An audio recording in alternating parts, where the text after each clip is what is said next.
Yo, what's going on, guys? Crispy Flakes here. Welcome to Extra Crispy. For today's video, we are going to be reacting to a video by Sport Hub titled 5 rule changes coming to the NBA. So let me know in the comment section below, guys, if you could change one rule, what would it be?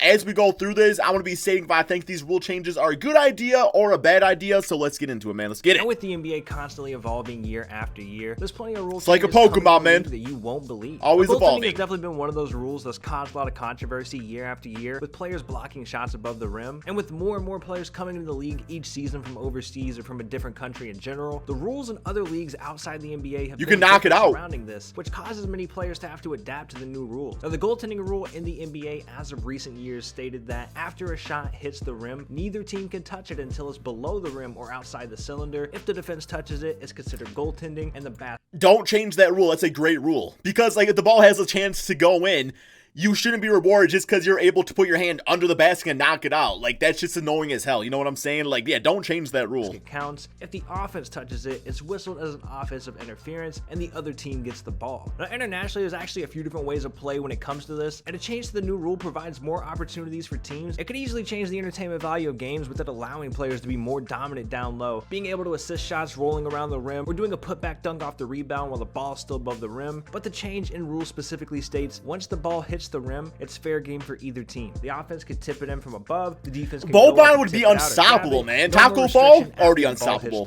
This change could easily affect the way big men are used in today's league. Many Definitely. forwards and centers have already adapted their game to not only be able to post up or dunk down low, but to hit three-pointers as well. And upcoming stars similar to Rudy Gobert or Luka Doncic, who played overseas prior to the NBA, would already be used to these new rules because, they already use them internationally. Now, what's interesting is just a few years ago, Commissioner at the time, David Stern, was pushing to get the goaltending rules changed back. He talked about this saying, well, I'm going to urge the owners, and it's not very radical, but we've been talking about it for a while. I think it's fine how it is, if I'm being honest.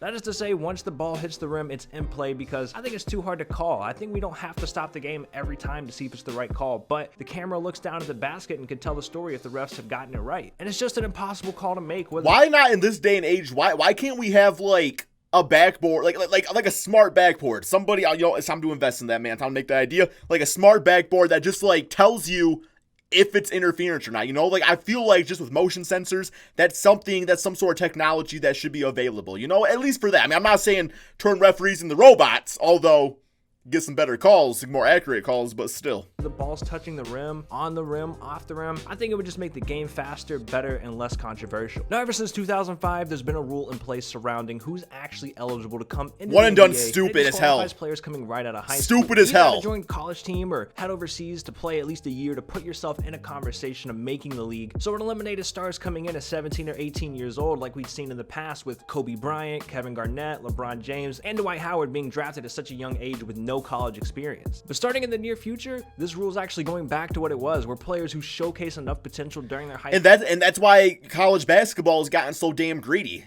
Because, like, to them, it's like, well, these kids are forced to come here. So we are, like pretty much we can make money off them no matter what. I know there's other options and everything, but I just want players to be able to come out of high school. I'd rather see, like, James Wiseman go to the G League and develop there with an NBA team instead of dealing with the bullshit he's dealing with right now. Did you guys hear about that, man? Like, he's forced to pay, like, $13,000 in charity. Forced charity.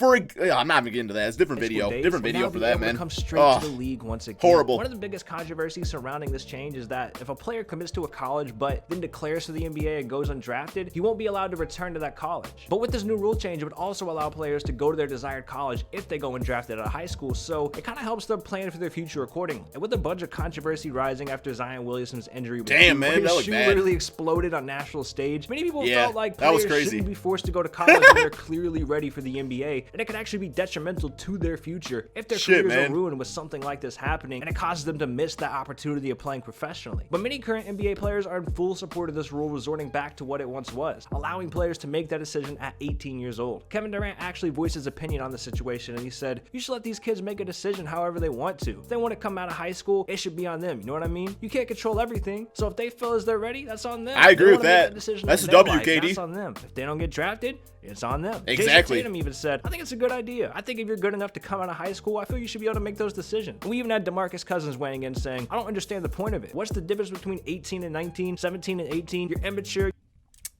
Well, the federal courts. I mean, that was okay. That was a bad joke. That was a bad joke. I'm sorry. You still got a lot of growing to do as a man. Now, ain't going there, man. Experimented with is something the NBA's G League has actually implemented into their own game, and that's a significant change to the way. That's some Karl Malone shit, man. G League rule, depending on what type of foul it was, determines just how valuable the shot at the free throw line could be worth. It could be worth either 1 point, 2 points, or 3 points for a single shot. For example, if the shooter was fouled on a 2-pointer, then the foul shot will be worth 2 points. If the shot is a 3-pointer, then the free throw is worth 3 points. And ones or fouls that happen on a shot attempt would still be counted as 1 point, and the rule won't be in effect for the last 2 minutes of the fourth quarter or during any overtime. That's just too. That's confusing. That's stupid. Supposed to experiment whether or not the game length is significantly cut down, or if it would eliminate dull moments of players being at the free throw line constantly, so it would keep the game at. I think free throws are part of the game. I don't feel like NBA games are too long. Like to me personally, an NBA game is like the perfect amount of time. It really is. You want to cut down something, cut down in commercials, right? Faster pace that we've seen it evolve into. We've already seen a rule change recently eliminating the shot clock on offensive rebounds and only giving teams 14 seconds to shoot rather than the traditional 24 seconds. So if we throw in another change involving the pace, it would just speed up the game even more. And there's been some that are supportive of this change, but there's also a lot of people that feel there's a deeper issue with scheduling the games in general that's holding back the potential of some players. With players playing tons of back-to-back games over the course of a year, it results in more injuries. Pistons played like 14 games in like a week. Saying, I don't think it's a matter of how long the game is. I think there's just too many games, to be frank. I think if there was some way to find a way to cut out some of the back-to-back so there aren't 20 plus of them, I think that's the bigger issue, not shaving off 4 minutes in a particular game. Now, the G League is often where these experiments kind of take place, and some rule changes actually do come to the NBA because of the success shown in the G League. The Coaches Challenge is a new rule in effect this season. I like the Coaches Challenge. But it debuted in the G League last year. But overall, the G League head of basketball operations, it's interesting. Walker, told ESPN that he believes the free throw rule change would shave 6 to 8 minutes off an average game, and the goal is to just keep the players playing at a high level for as short of time as possible without disrupting the game. And the G League previously even attempted to shorten games by reducing timeout lengths, and that too knocked an additional 4 minutes off an average game time, but there's still a bigger picture to it all. Another aspect of the situation is the fans. They're involved, they're paying hard-earned money to go to games, travel to see their favorite teams and players. To the average fan, it isn't easy to go to even 5 games a year, which means if the NBA cuts the time of a game, then that fan would be losing out on an experience as well. But that's a good point. Adam Silver actually spoke about this entire situation, saying, I do recognize though that there isn't an easy solution to that problem. I'm sympathetic to fans who turn out whether they buy tickets to games or watching them on television and don't see their favorite player on like if there's like some kid out there that's like his Christmas gift is he wants to go to a Lakers game and the game's shorter, and I mean, but I don't know.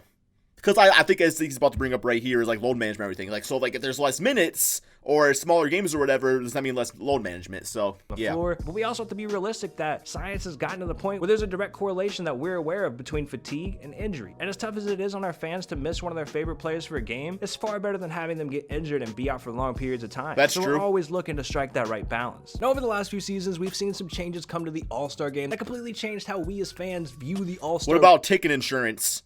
What about load management insurance? If a player, I think the NBA makes so much damn money that they should essentially like refund your ticket if there's a load management, or give you some sort of like, okay, well, you get 50% off your ticket on this next game. You know what I'm saying? So fans don't get screwed off like that. And up until the last 2 years, it was always Eastern Conference All-Stars versus Western Conference All-Stars, voted in as who was the best players around the league. But recently, the change came about making it so players were still voted in based on their regular season performances, but with a twist. Conferences were completely eliminated from the event, and the leading vote getters would become captains, where they select players through a draft. I really like the draft. That's cool. Last season, I really like it. Draft actually televised between LeBron James and Giannis Antetokounmpo. The first ever draft between LeBron and Steph was actually kept secret until the full rosters were finalized. So yeah, that shit was stupid. All-Star draft was already changed, with this one instead being televised. But the NBA wants to actually take things even further by once again switching up how the teams are selected. Just like a traditional pickup basketball game, the NBA thought it might be an interesting idea to build more hype around the event if the draft not only took place live like last year, but right before the game on court. Oh, that would be cool. Or the fans are gonna have any clue of what's going on, and that would be cool, man. Hell yeah. Successful team right then and there. Gym class it. Chemistry of how to actually work it out. There's no doubt the All-Star game became drastically different over the last couple of years. That would be cool. The excitement was kind of fading away until the last couple of years. So it's only right that the league takes a different approach to try to revive that entertainment into what was the most anticipated NBA week. Not only do I want that,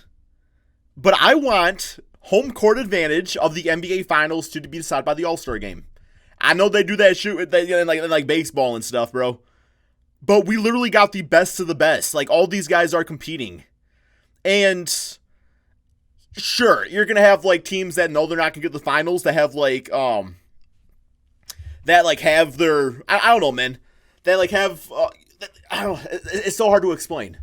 Because, like, are you really going to try that hard still? Like, if you know your team's not going to make it to the finals, if that's the reward is home court advantage? I don't know, but I still think, like, the big-time players, it would add an element to the draft, too. Debated and recently considered is adding a brand-new dimension to NBA courts, a brand-new 4-point Keep that off the game. Not many teams, including the Hawks and 76ers, have already implemented a 4-point line into their team's facilities. Keep that away. Get guys ready for when the NBA makes that decision to make a 4-point line. Even in December of 2018, during last year's season, in a game between Hawks and the Lakers, Trae Young hit a super deep three, and instead of following through with his shot, he instead made sure Lonzo and the Lakers bench knew exactly where that's a 4-pointer from, pointing at the purple L on the court, which was more than 30 feet from the hoop. Trae Young was also hinting at a 4-point line by telling them if they had one, he'd be a threat from deep. After being asked against the Lakers as well as his thoughts on the 4-point line, Trae Young said, "I would always try to extend my range farther because I wasn't getting much taller. The farther I shoot, people weren't expecting that." And the NBA actually discussed this idea. I can relate to that. Mainly because of players like Steph Curry shooting ridiculous. I love the long ball shooting it. Honestly, kind of changed the way the game is played. Now you have more teams than ever relying heavily on 3-point shots like the Houston Rockets. But you have players like Trae Young, Damian Lillard, and more not shying away whatsoever from shooting so far back because they're just that confident in still shooting a high percentage farther back from the 3-point line. And it honestly makes complete sense that some sort of 4-point line should be put in, as players are already shooting. I don't want to see 4-point plays. The players who don't shoot that far from the basket, if there's players alongside them on the court that could. For example, if Giannis Antetokounmpo, one of the best finishers and dunkers in the game, 4 points just seems too gimmicky. Like, if you want to do anything, at least like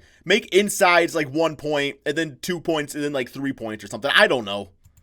I don't know. 4-point specialist alongside him. It's just going to open up the floor for him. And free throws can be half a point. I don't know. If he has a player that's not that big of a difference. Many players and legends have already weighed in on this topic of conversation, with legendary player and Warriors head coach Steve Kerr saying, he's for it. "Please no, that sounds insane." Reggie Miller, a prolific long-range shooter during his playing days, told in an interview that the 4-point line would make the game a laughingstock. He said no one else has that kind of range. Maybe Damian Lillard. Even Kyle Korver doesn't have that kind of range, and he's a great 3-point shooter. I bet you they do. They just don't shoot them. Why would you? Then we could talk about it. But even then, it feels like it could become like a pinball machine. At a 4-point play, then a half-court shot. I just think a 4-pointer would be a gimmick. I agree with that. Portland's own Damian Lillard defended the scenario. He told Dan Patrick he would absolutely favor a 4-point line because the current 3-pointer just isn't enough of a challenge for this new generation of players. He said, "You got so many guys shooting it so easy." The legendary then move it back. Also in favor of this idea. Move it back. The way the threes open up the game and gives more chances to smaller players who'd be helpless down low. He talked about this and said, "When I played, I never practiced 3-point shots, but these kids here, that's all they do. The game has changed. No question about it. Every 10, 12, 15 years, there's something new coming in. You put that 4-point line in there, and people will start practicing. Once they start practicing, they get better. Larry Bird was dirty as hell, man. In a good way, like good dirty. Everybody will be shooting. That's dirty, bro. That kind of, 4-point shots already been implemented into other games of basketball, including the upcoming league Big Three of former NBA players. Yeah, but that's old-ass retired players having fun. That many teams have actually added this line to their practice facilities to try to prepare for what's to come in the future. Hey, bro, look at this video right here, bro. What are you doing? Okay, yeah, I would say overall, some of these rule changes definitely is very gimmicky, but I do see something, something happening sooner rather than later. It's just a way to keep the NBA game fresh. I hate the idea of doing messing with goaltending and 4-point plays, because really it just changes how stats are tracked and how, previous NBA players, they never really had those chances. I don't know. Maybe that's stupid of me to say, but guys, give me your thoughts about this in the comment section below, and peace out, my friends.